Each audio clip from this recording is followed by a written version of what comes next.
Okay, so last night I also watched 15 Things You Didn't Know About Bigfoot. Number 1 will blow your mind. Um, I think that's the title. I don't know. I'll fix it in the edit. Um, I enjoyed this film a lot. This is a good one. It is a found footage horror comedy, um, but it has a novel take on it that I really appreciate. Where the found footage in this case is a gonzo documentary um, for a site called Compound, or Compound News, I think it's called. It's Vice. It's just supposed to be Vice. The fucking logo is just like the Vice font. Um, so it's a site that's like somewhere between Vice and BuzzFeed, and that is all just clickbait shit. But it's told through like multiple angles. Like, so there's that. There's some vlogs later on. A YouTube show or channel. And it's all stitched together. And it's really interesting. It's a very fun, novel take on a found footage film that I appreciate a lot. So the movie is about a journalist for Compound Vice News who's stuck doing stupid clickbait bullshit, going to the war-torn Crimea to find the best craft brews. Uh, a joke that on my desk. A joke that absolutely fucking killed me is where he goes to a place in Portland that's making artisanal antibiotics. It's just a big block of antibiotics, and he's like hacking it with an ice pick, so they get like little pebbles instead of pills. It's hilarious. Yeah, this is a movie that like it's very current, 2021. If you're watching this in any other year, won't work. But like these are like hipster jokes that have really like hipster jokes haven't hit me this hard since like Portlandia.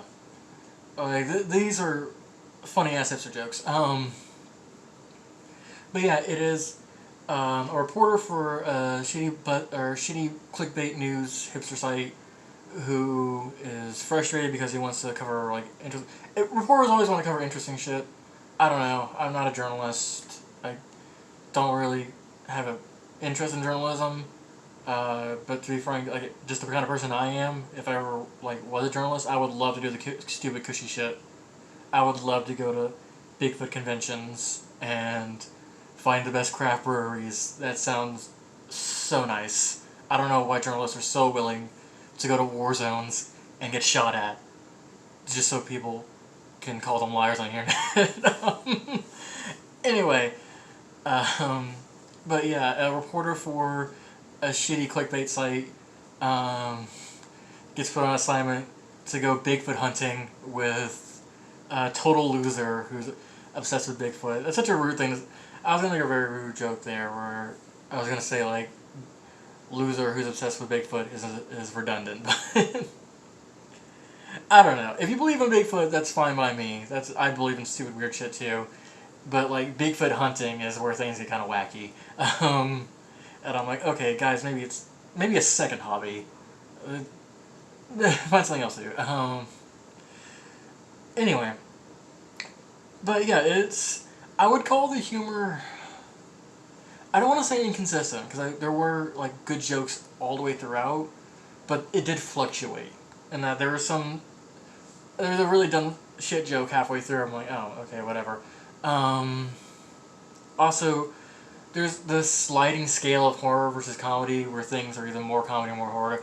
This is like shot like all the way over into comedy. This is pure comedy. It has horror movie elements in the background you're not supposed to pay attention to.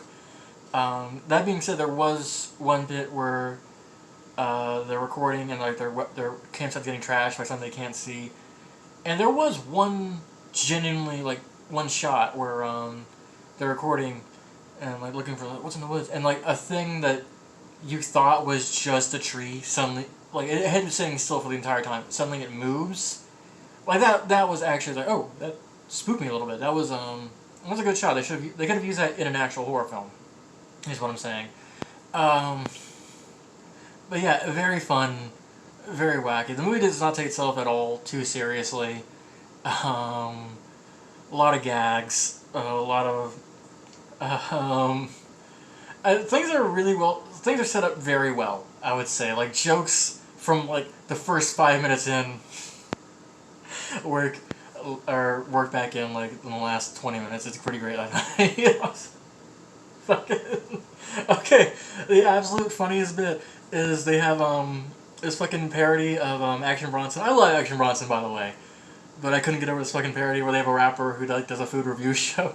And he's like introducing his crew. It's like, yo, my man Nintendo digs so and so. And he fucking leans over. And it's like, and my boy White Morpheus. What up? It's your boy Dirty Dollar Signs, and I got the whole crew with me. We got MC Slip Slap, Raw Dog Nintendo, and of course, White Morpheus. And oh, I can't get over it. It was astoundingly funny. I love White Morpheus. White Morpheus, be my best friend.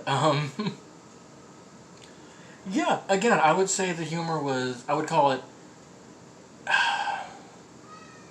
good overall, on average, good. But there were a few, like, maps in there. I'm a big fan of how it never got too sincere. There, it's a really, that sounds like a read, or like Danny with faint praise there, but a lot of these kind of movies where, because like the Sasquatch guy they find, he like is going through his own thing. His fiance left him, or his wife left him because he got so obsessed with Bigfoot.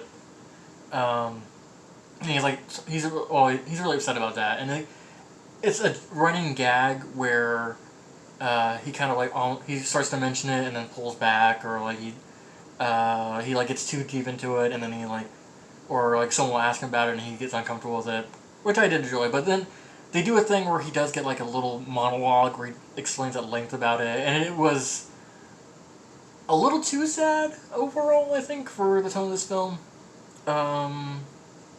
But you know, overall I enjoyed it. There's some solid gags. There was one joke at the end. I don't want to spoil it, but the line like it broke like a piece of candy. I love it. Yeah, I really enjoyed 15 Things You Didn't Know About Bigfoot. Number 1 will blow your mind. Let's call it a 4 out of 5. Good movie. Bye.